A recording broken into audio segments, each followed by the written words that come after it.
हाय, मैं सोनिया हूँ विद्या गुरु से। आज से स्टार्ट कर रहे हैं हम लोग वोकैबुलरी सीरीज। तो वोकैबुलरी आप जानते हैं सब बच्चों के लिए कंसर्न होता है। मुझे बहुत सारे बच्चे मेल्स लिखते हैं, आप लोग कमेंट्स में लिखते रहते हैं, तो मेरे तक बात पहुंचती है कि मैम आप इंग्लिश के वीडियोस क्यों नहीं डालते हो, और आपके वोकैबुलरी जो होता था वो बहुत अच्छा होता था, काफी वर्ड्स आ भी जाते थे एग्जाम्स में। तो मैं वर्ड सेलेक्ट करूंगी। मैंने ये वीडियोस बनाना इसलिए बंद कर दिया था, व्यूज बहुत कम होते थे, 2-3 हजार से ज्यादा व्यूज नहीं होते थे। अभी वीडियो मैं ट्राई करूंगी कि कंटिन्यू करती रहूं। आप लोग भी अपने फ्रेंड्स तक शेयर करिए ताकि थोड़े व्यूज बढ़े और ताकि लगे कि मैंने जो मेहनत करी है वो कुछ बच्चों को हेल्प भी कर पा रही है। ये वीडियो हिंदी मीडियम में है। अगर आप चाहते हैं बच्चों इंग्लिश मीडियम में भी हम वीडियो डालते हैं तो आप उस मीडियम में भी वीडियोस देख पाएंगे। वर्ड्स में ट्राई करूंगी एंड तक आपको याद हो जाए, कंटेक्चुअली भी समझाने की कोशिश करूंगी। डेली 5 वर्ड्स अगर ऐड करेंगे तो बेनिफिट जरूर होगा, इसीलिए वीडियो को थोड़ा ध्यान से देखिएगा और ट्राई करिएगा कि एंड तक सब समझ में आ जाए, याद हो जाए, और नोटबुक बनाइए ताकि वर्ड्स ऐड कर पाए। एंड आई होप आप लोग जो भी कम्पिटिटिव एग्जाम्स की तैयारी कर रहे हैं उसमें वोकैबुलरी के लिए आप लोगों ने पहले से नोटबुक बना रखी होगी।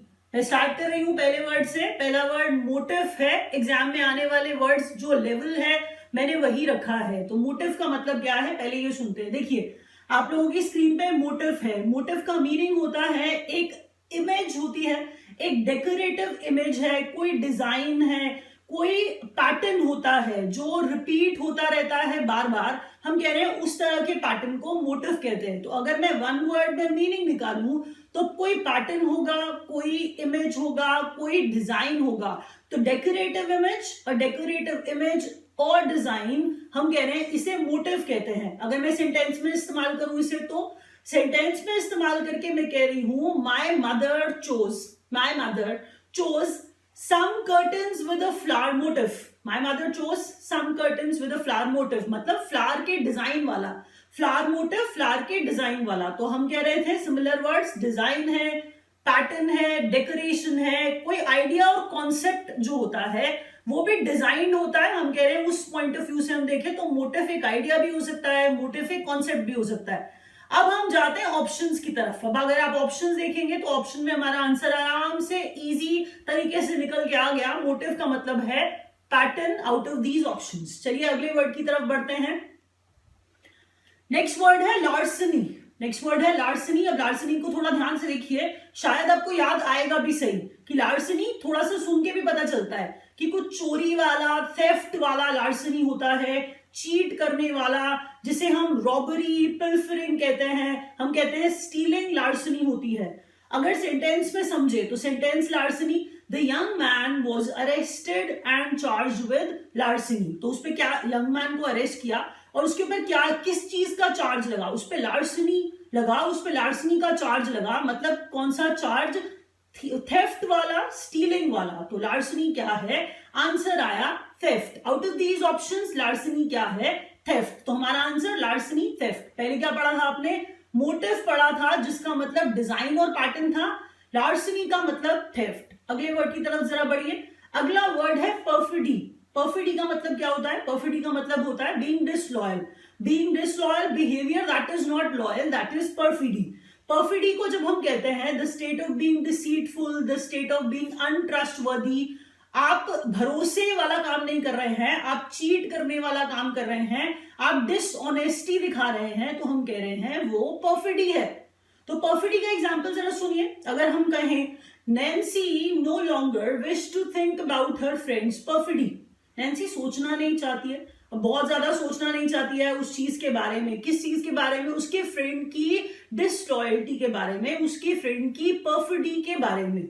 अगर सिमिलर वर्ड्स देखूं तो डिसलॉयल्टी है, बिट्रेयल है। बिट्रेयल कॉमन वर्ड है, आप न्यूज में, आप सीरियल्स देखते हैं, उन सब में ऐसा वर्ड सुनते रहते हैं। तो डिसलॉयल्टी, बिट्रेयल, बिट्रेयल बहुत ज्यादा सुना जाता है, ट्रीजन सुना जाता है, एडल्ट्रेस सुना जाता है। तो ये सिमिलर वर्ड्स हैं, डिसलॉयल्टी, बिट्रेयल, ट्रीजन और एडल्ट्रेस। परफिडी का अगर मैं ऑप्शन में से आंसर निकालूं तो आंसर अब सीधा सीधा आ गया, बिट्रेयल। अगले वर्ड की तरफ बढ़ते हैं परफिडी के बाद। नेक्स्ट चलिए डिबैकल देखते हैं नेक्स्ट वर्ड। तो डिबैकल को जरा देखेंगे तो आपको पता चलेगा डिबैकल का मतलब होता है अ सडन फेलियर। फेलियर के लिए सिमिलर वर्ड कॉमन है, फियास्को बोला जाता है, तो फियास्को फेलियर होता है। तो डिबैकल मींस फेलियर। अगर एग्जांपल हम समझें तो the team found it difficult, मैं सेंटेंस आपको बना के बताती हूँ, the team found it difficult to lift their morale after a debacle against their arch rival.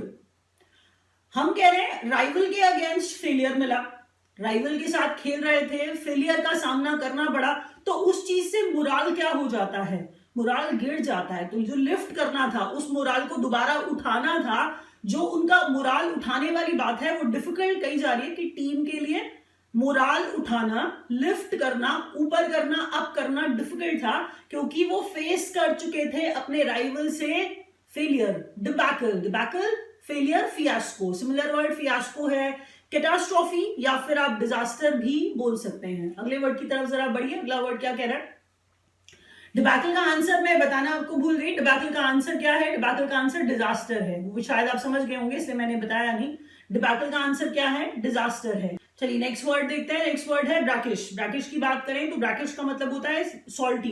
अब अगर सिमिलर वर्ड्स आप देखने जाएंगे तो ब्रैकिश के लिए सलाइन सिमिलर वर्ड है, सॉल्टेड सिमिलर वर्ड है। ऑप्शन में देखेंगे तो आंसर आ जाएगा सॉल्टी, लेकिन एक एग्जांपल के थ्रू आपको कंटेक्चुअल मीनिंग बताने की कोशिश करती हूं मैं कि a glass of brackish sea water, इससे आपके दिमाग में बैठ जाएगा हमेशा के लिए कि a glass of brackish sea water salty होता है, इसलिए ब्रैकिश सी वाटर मतलब salty sea water can't quench the thirst of a human being. मेरे को अगर प्यास बुझानी है, पानी पीना है, तो मैं पानी सॉल्टी नहीं पी सकती हूँ, क्योंकि सॉल्टी वाटर जो होगा वो मेरी प्यास को, मेरी थर्स्ट को क्वेंच नहीं कर पाएगा। तो ब्रैकिश का मतलब सॉल्टी होता है। और वीडियोस मैं इसे बनाती रहूंगी, आप लाइक कर दीजिएगा और अपने फ्रेंड्स तक जरूर पहुंचाइएगा। Thank you.